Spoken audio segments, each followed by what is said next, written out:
there's that. You're Leverage the community, constantly right? leverage the community, but also like figure out why you're not settled. Is there an outside portion to it? Like, is it work? Is it a relationship? Because that comes into your gameplay regardless. Outside influences always affect your gameplay. Come on, I was freaked about being on stream. Mhm. If I wasn't, I probably would have been solid and, who knows.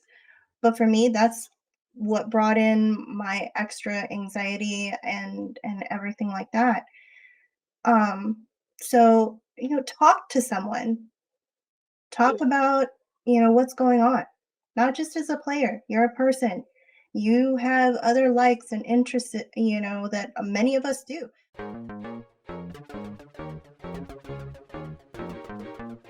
Hello, and welcome to the Absolute Guard Podcast. We're a competitive fighting game community podcast examining history and current events from the lens of the Arizona grassroots scene. Yes, welcome. This is episode 83, part 2. We're back again with my beautiful wife, Mary, here. Part 2. Again, this is the second two-parter that we've done.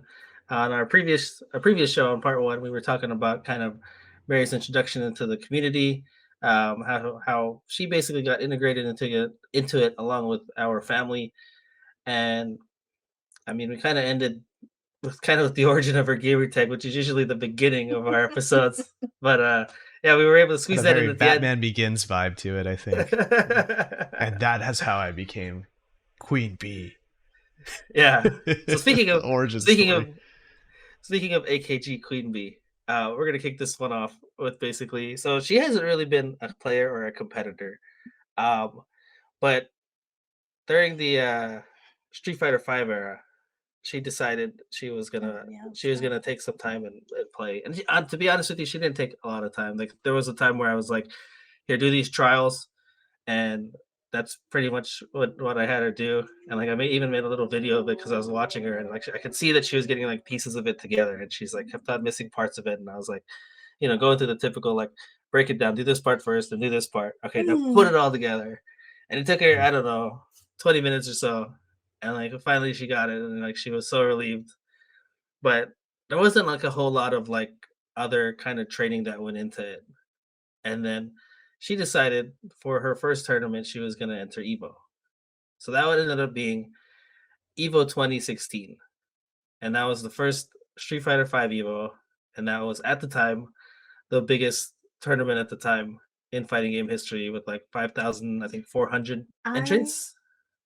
I have no idea what the hell I was thinking. So that ended up being her first and so far only competition she's ever entered. And we both ended up, if I'm not mistaken, with 8 a.m. pools. Mhm. And so to me, as a competitor, I was like, this kind of sucks because I wanted to be supportive of her. But then the competitor side of me was just like, I gotta focus on what I want to do because like at that up to that point, I had never made out of pools in Street Fighter 4. The Sure. first Street Fighter 5 tournament, I was liking the game. I was learning a completely new character to who I was in playing Dhalsim, whereas in years past I was playing Honda all up to that time. And I was real focused on like wanting to finally make it out of my pool. And like could I get there? So wherever our stations were, wherever our pools were, I just remember the oh you could probably tell this part better about how the bracket runner. So Benny and I went to our separate pools. I'm just kind of check in, yeah, do all that stuff. I already knew the whole check-in thing, checked in with my bracket runner. Just standing there, taking it easy, thinking, okay, I'm just gonna be zen myself out. Benny is gonna be fine. Because I already know being with Benny, I've mentioned it. He's so laser focused he can't even introduce his own wife. It's okay. No shame or shade or anything on that. But then the stream person talks to my bracket runner, and my bracket runner is like, hey, you're on you're gonna go stream. I'm like, what? AKG Queen Bee, right? Yeah, you're on stream. What? Yeah, so I remember, after I had checked in, I don't think I had even played a match yet. They were in the process of kind of playing other matches in the bracket. I think I was further down. And then I walked up and I was just like, hey, what's going on? And she's like, you want me to play on stream? And I kind of looked at it, I was like, what? And I kind of like, at the same time, I kind of like, yeah, same thing. I kind of like laughed because I was just like, your first tournament ever. It's the biggest tournament ever in the history of this event. And they want to put you on stream. And I was just like, well, I mean, I kind of should have saw this coming considering you're a woman too. And I was just like, well, shit. I was just like, well, I've got to play. I'm going to have to play my matches soon. And then luckily for us, you happen to be at the venue as well. Me, John, right? Or yeah, you. I'm the you in this. Okay, yeah. Cool. Thank God. And I remember, like, I touched briefly with you and just like, hey, I've got my pool going on at the same time. Mary's got to go on stream. If she needs something, can you help her out? Because like I said, the competitor in me was like, hey, I got matches to focus on. Like, I can't be being pulled in two different directions kind of thing. Sure. I don't even remember I was there for 8 a.m. pools. Was your bracket running late? Or I think everything was. I mean, it's typical Evo, right? I think we were probably because remember it's the first year Evo was running an 8 a.m. pool. All 8 a.m. pools. Well, not the first year they're doing 8 a.m. pools, but it was the first year in that convention hall and in the convention, and all that stuff. Yeah. But everything was running 15 to 20 minutes late because entrance, because of security, because of. If you remember Evo, and if you know Evo, and getting in the very first day is always a hell, right? Anybody that's got pools is stressing out because they're like, I don't know if I'm going to make it on time and all this stuff. So yeah, I'm sure things were running a little late. Oh, and because we didn't even know if we were going to make it into the hall on time. Yeah, because that thing was sneaking through the casino. Yeah. And that's insane. Continuously a problem with that event. Even the most recent it's Evo, always that going to was be the issue. Yeah, the line's too long. It's one thing or another. I just remember that I told Benny I was going to be on stream. He's like, I can't. I was like, I know. I just wanted to let you know. And I scurried back to my pool, and I'm in my head freaking out. And I think I blacked out until you actually like tapped me on the shoulder saying, hey, Mary, I'm here. And I'm like, looked at you, and it literally took me a good 3, 4, 5 seconds to register. Holy shit, it's John. Yeah, you were pretty. I thought I took that as you were laser focused on what was gonna you were gonna play the match. No, that was more a look of terror, huh? Because even on stream, people were thinking I was laser focused until I started playing, and then they're like, "Oh, she's freaking," and I'm like, "Yes, I am." Happy to have the Asian face where nobody can tell whether you're freaking out or if you're focused. That was my saving grace. The default studying face. Yeah. The default face. Still though, like the moment I did start to tap the buttons and everything, things came back, but they didn't come back fast enough. And the same thing, literally from my stream, I was already in another match. I didn't have a break.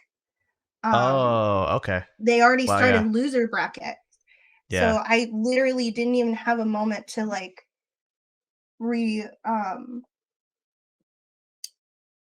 get myself back together, and it sucked, but you know what?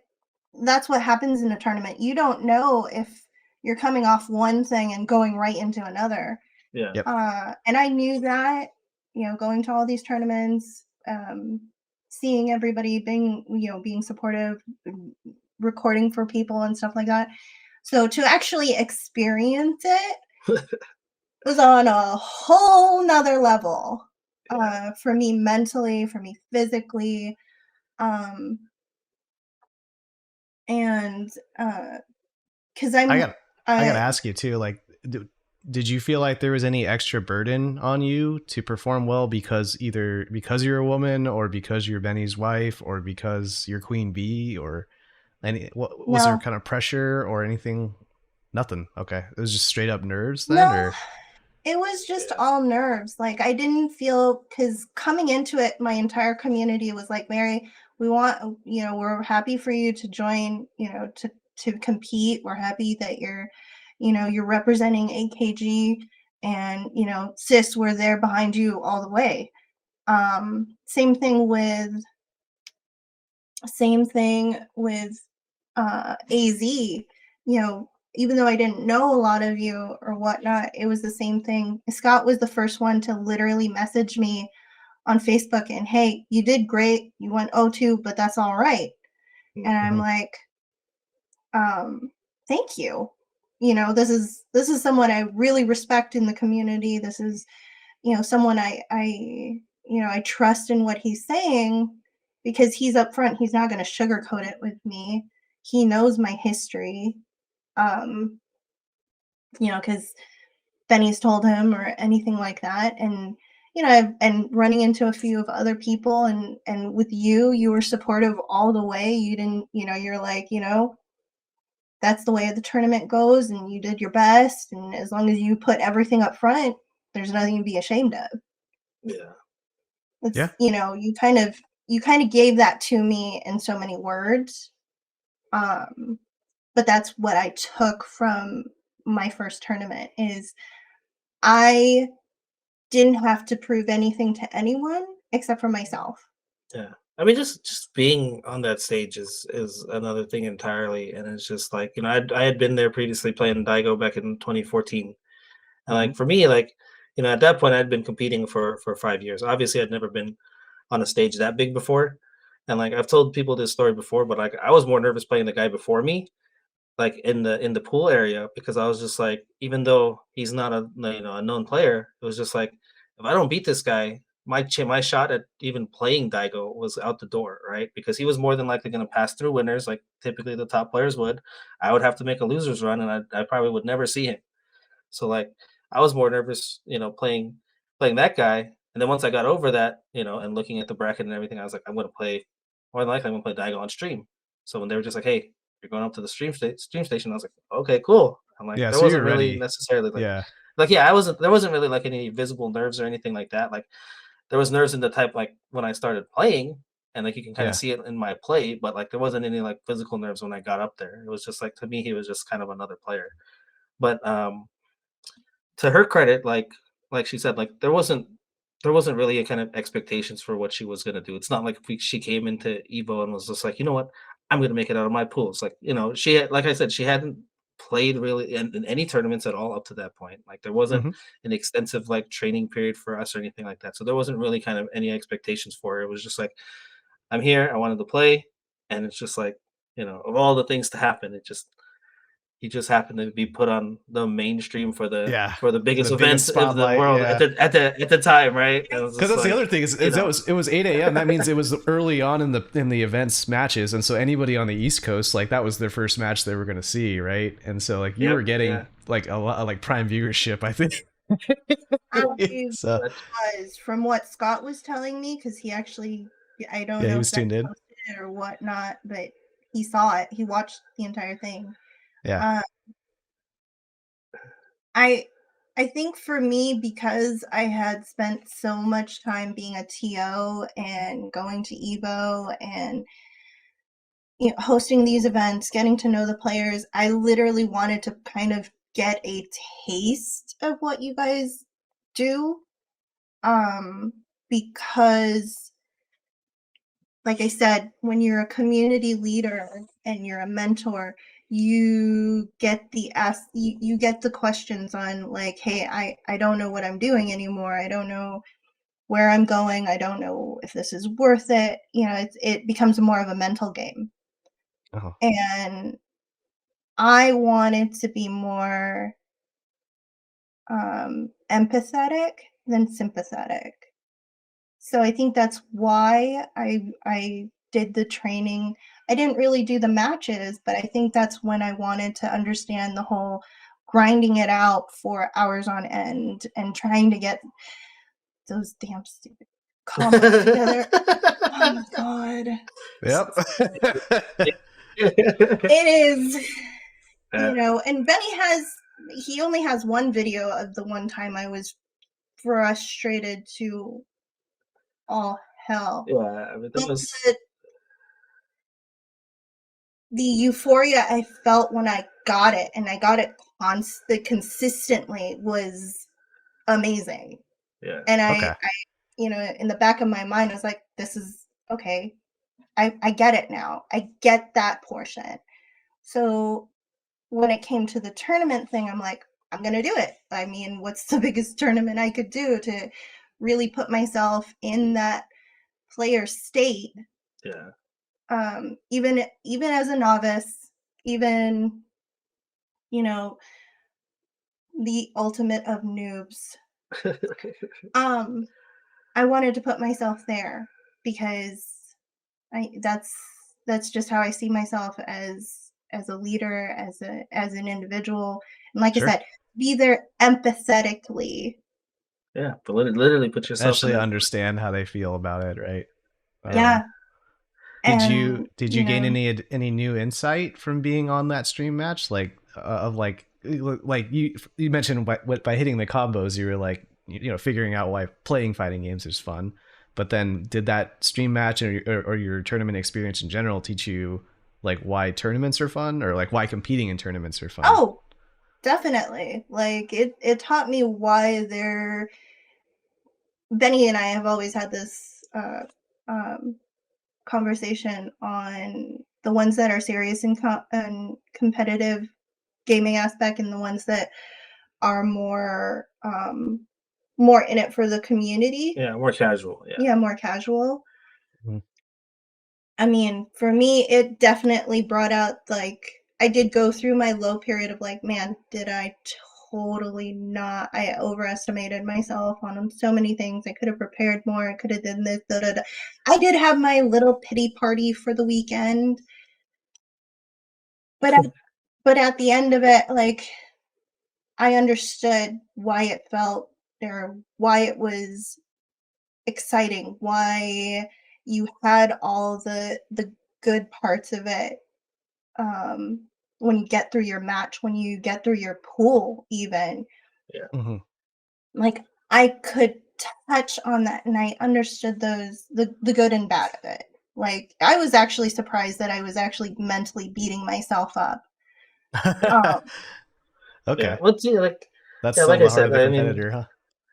yeah, that's kind of like what we wanted to talk about really in this part too, is kind of like the anxiety and depression that people feel from playing these games, whether they're top players or not. And it's just like I said, like I think for her in particular, like I think having the right expectations for yourself was important because, like I said, she didn't go in thinking that she was gonna go do all these things. Because otherwise, like you're gonna be more harsh on yourself, right? Like, oh man, I just got killed on stream and I went 0-2.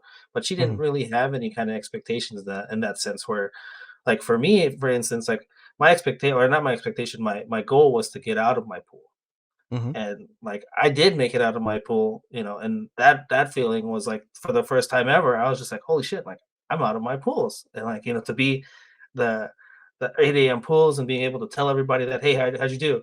I'm out of my pools. I play at 2 o'clock or whatever it was, right? Yeah. And I get to tell everybody that throughout the day. I was like, yeah, I'm out, guys. Like I'm here just to support you guys and see what happens with you guys now, but I'm good, right? And like Yeah. that euphoria and that elation that I had throughout the day when people were just like, oh, how'd you do? I was like, I'm out in winners, dude. I'm out in winners. Like, I Yeah. mean, I went 0-2 after that, but it was just like just the fact that I had made it to that point, like that was a huge thing for me. And like I know that this is something that you wanted to talk about in particular, John. Was like kind of the anxiety and like depression as a player.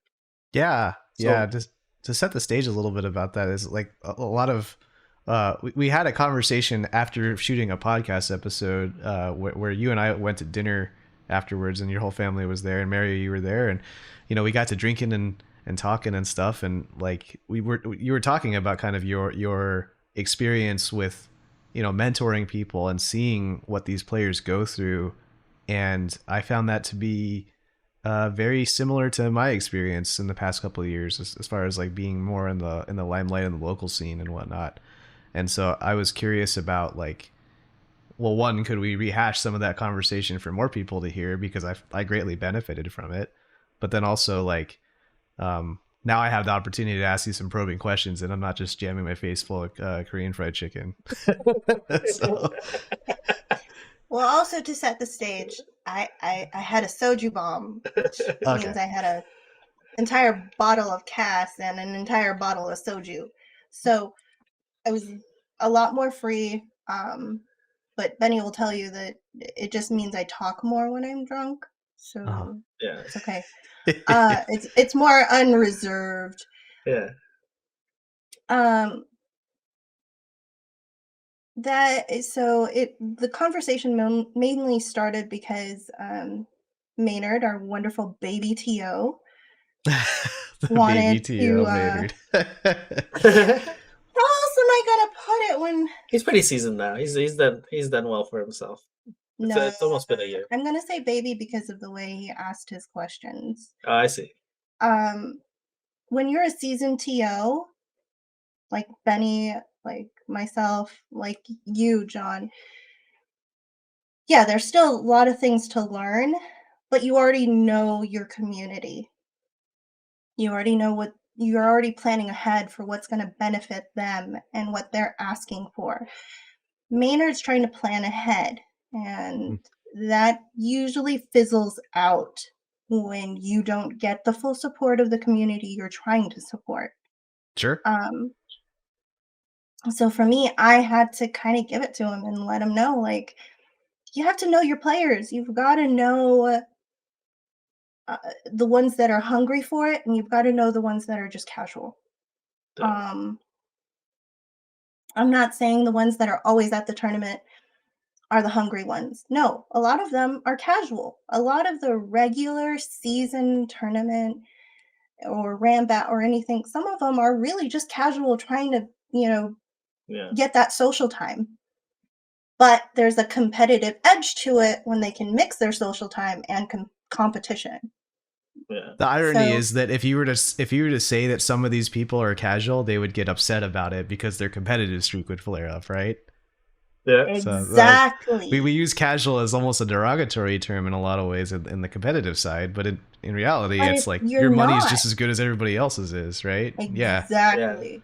Yeah, I think that's where a lot of people like I say it a lot in terms of kind of check your ego at the door kind of thing. Like you kind of know.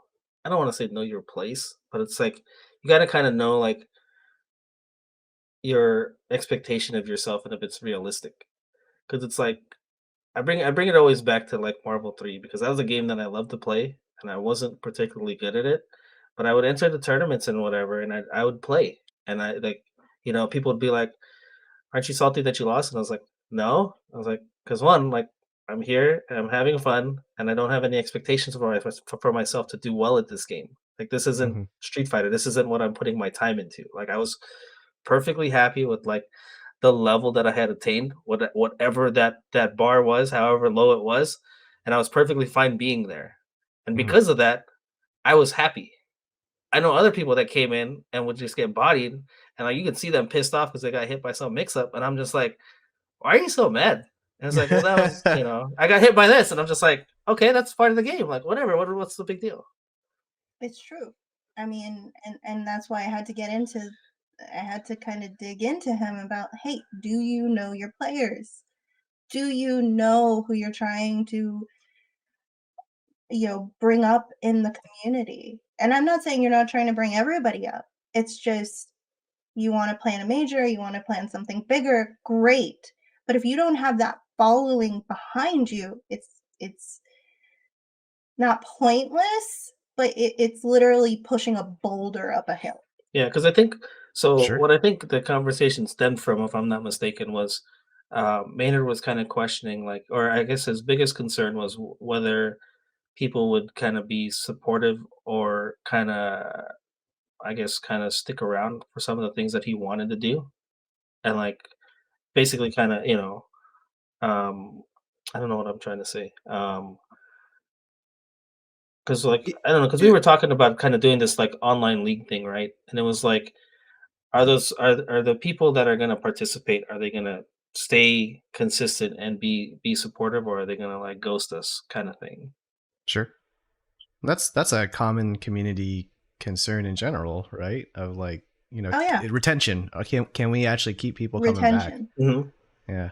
Yeah, but the one that hit me was the whole like he wanted to make a bigger event, not just online, but he wanted to make a bigger event because he wanted to bring in more for our younger generation who's excelling, and some of you are mentoring, and some of you are trying to show the ropes and get them more experience. But if they don't want it, they're not asking for it, why do it? Does that make sense? Yeah. And again, I was speaking more from experience and um being in that mindset of when I was a TO. I when all my competitors wanted Evo, wanted to do better in Evo, wanted to break out of their pools, do this, do that, I wanted to support that. Hence why I networked, hence why I got to know more players, hence why I staged or talked with more people on getting money matches together when we were all at Evo, and bridging communities, and just pushing forward. It's that portion of myself after being after putting myself as a player that I finally understood, like, you have to want it yourself, and then you have to ask for it to those who can get you there. Sure. And this is a message for if you want to be the next, I don't know who's the biggest name right now. Mena RD. Oh yeah, Mena. Mad respect.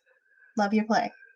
Um, if you want to be him, it's not just grinding. It's getting the experience. It's making that online time. It's making time to hit up anybody here. Not just saying, "Oh, you're not really at my level." It doesn't matter. They could be on their best day and you might not even realize it, and they literally take you 10 times, 10 matches, 12 matches, 20 matches. You might think they're beneath you. You can't think that in this community. It's only going to take one player at one point to bring you down a notch. Yeah. And you have to have the mental fortitude to realize you put them in that place. You have to have that mental fortitude to realize anybody could be better than me. So I have to bring myself 100, 120, 150, 200% at my game. Yeah. I get you. So if you aren't ready for that, that's okay. You have plenty of people here who can support you, who can bring you to where you want to be, but you have to want it yourself. And that's the message that I wanted to let, that I was telling you, that I was telling Maynard.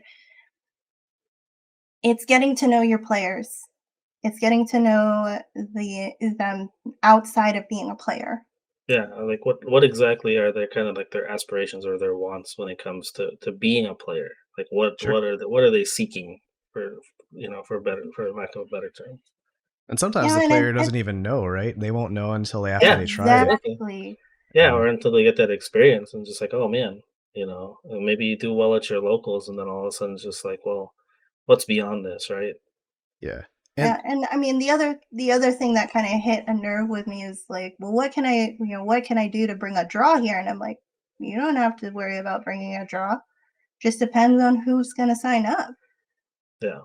Oh, yeah, that was the other thing. Yeah. Mm-hmm. What were you gonna yeah. say, John?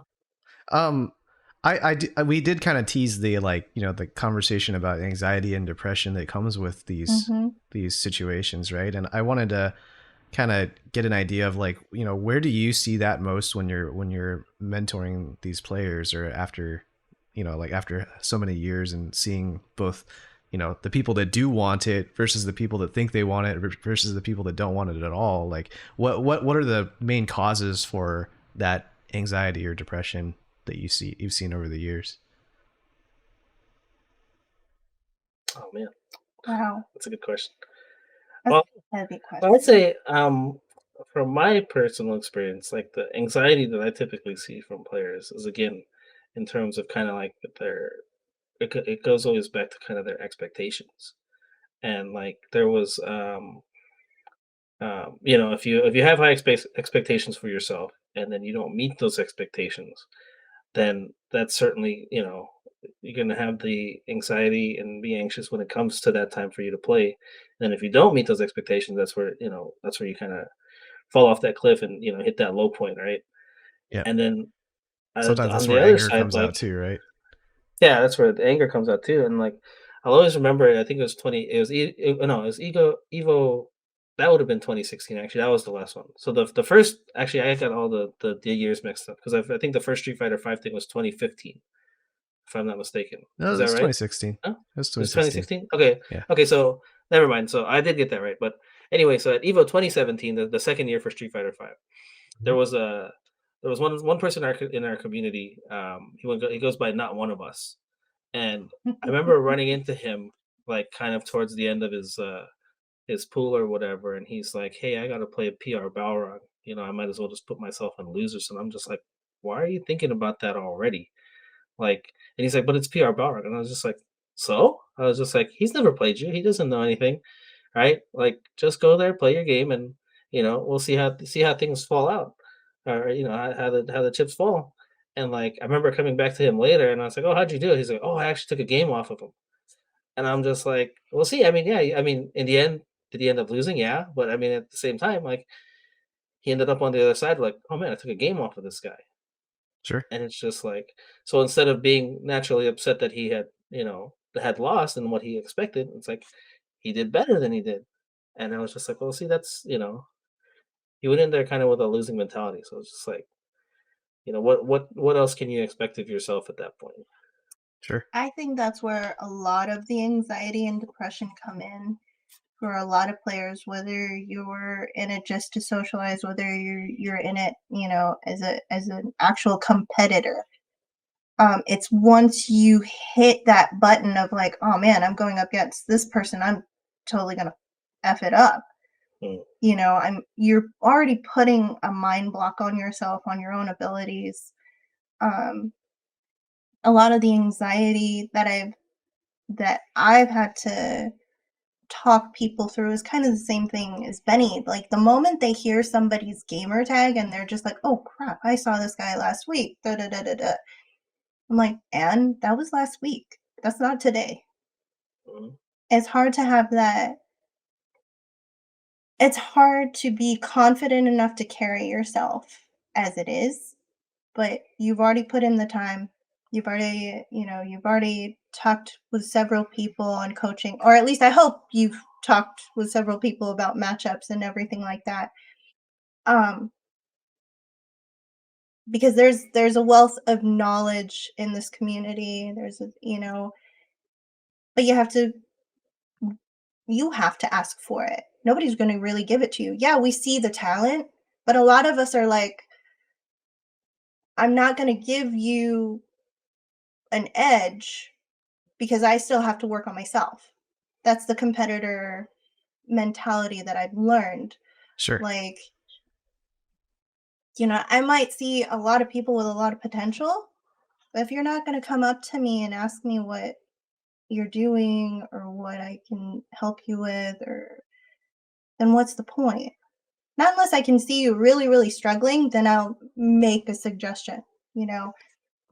I think one of the Again, one of the more salient points, or one of the pictures that we're painting here, is that there's this strange contradiction, I think, that comes with being a competitive fighting game player, where, like, as far as like expectations go, right? Like you have to be part of the community in order to get better, but in order to be a competitor, you actually have to be anti-community in some respects, right? Or like right. mm, and we have to ride this fine line constantly where it's like I have to want it enough so that my expectations force me to take this seriously, but I can't want it so much that my expectations are through the roof and I will just crash and burn when I inevitably fail, right? And there's just this constant like razor's edge that you got to stay on, and it's so hard to do that consistently. Like Mary, what you were saying about being on 150%, 200%, that's not just amplitude, that's also percent of the time. Like you have to be that consistent, you have to stay on that razor's thin edge constantly. And that, to me, for at least me personally, that was a source of anxiety and a source of depression, where anxiety that I might fall apart on this ledge here, I might fall off this ledge, and depression when I inevitably did, because failure is part of this hobby, Exactly. this But sport. that's the thing that a lot of people,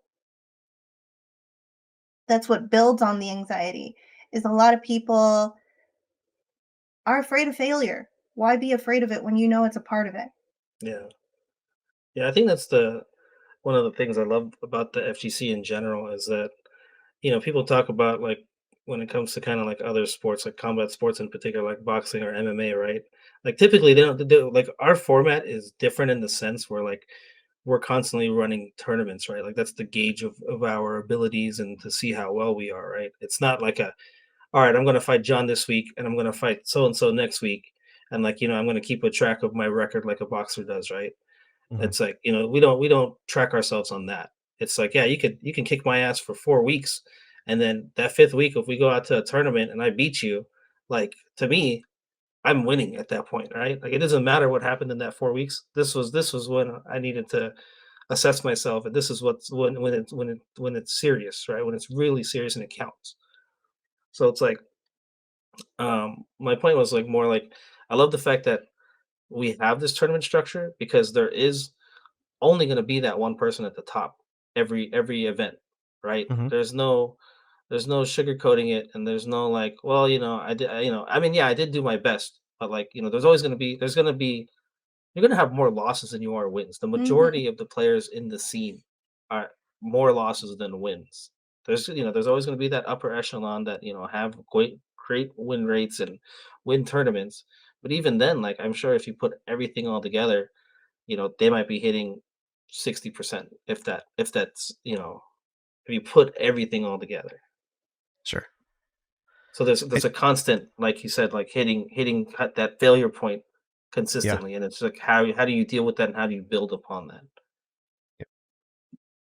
Um, One of the closing questions that I had for y'all was, originally it was like, okay, so anxiety and depression riddle the scene for various reasons for various people.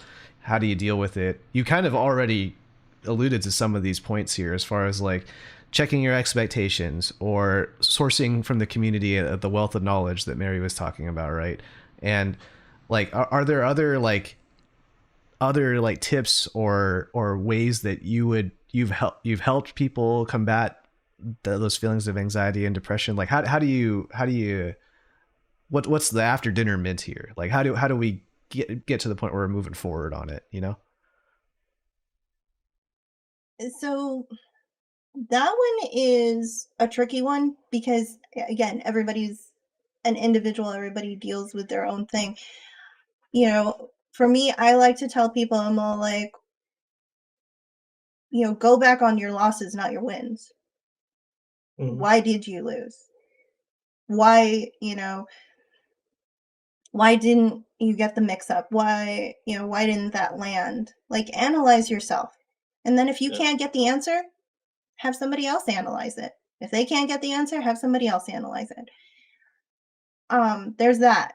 You're Leverage the community, constantly right? leverage the community, but also like figure out why you're not settled. Is there an outside portion to it? Like, is it work? Is it a relationship? Um, because that comes into your gameplay regardless. Outside influences always affect your gameplay. Come on, I was freaked about being on stream. Mhm.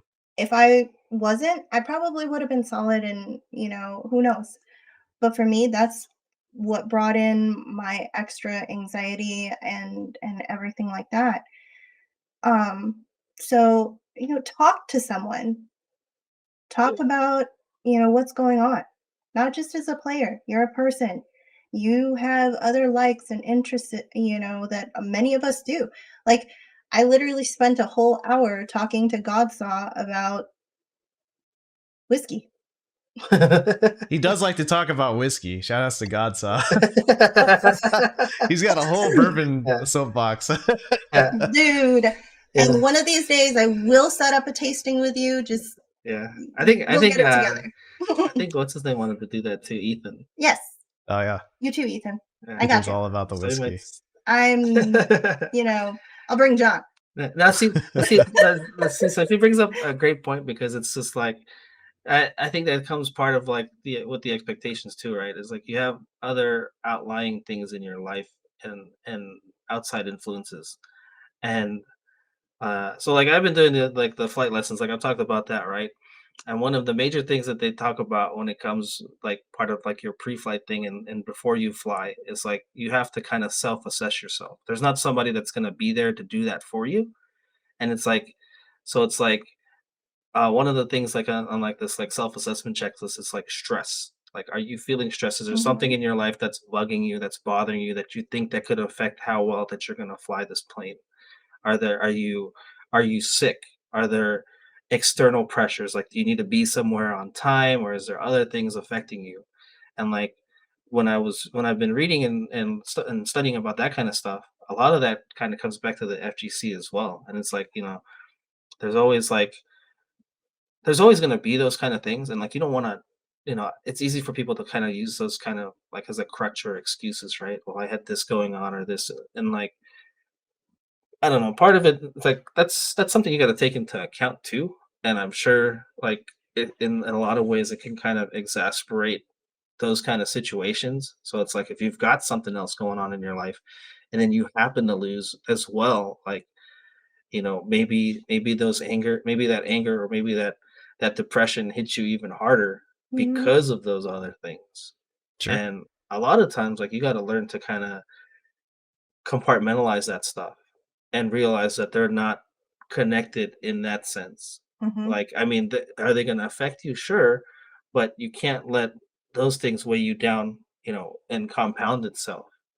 Yeah. I think a lot of players in general forget that in your gameplay, if you have something else in the back of your mind, it's going to come out in your play, which adds to your anxiety. And then, of course, when you're a person who is competitive, it's not just on the hitbox. It's not just on the arcade sticks. It's not just in front of your monitor. It is a part of life. You are a player through and through. Your personality does not really separate. You're not Dr. Jekyll and Mr. Hyde. Yeah, yeah, that's right. You are not one person and split personalities.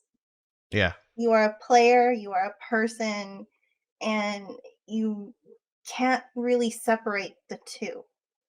Does that make sense? Yeah. And I I mean, think a lot of this Go even ahead. kind of ties into like the fact that the community was traditionally pretty male dominated, and the way to cope with your feelings is to bury them, right? So I'm hearing kind of the opposite, which is face the demons, so that way you're free of them when you're actually playing the game and it's high stakes. It's Know what your I've players, right? It's what you're saying know from the your beginning. players. Know your So players. that's why I Know had to put yourself. myself empathetically.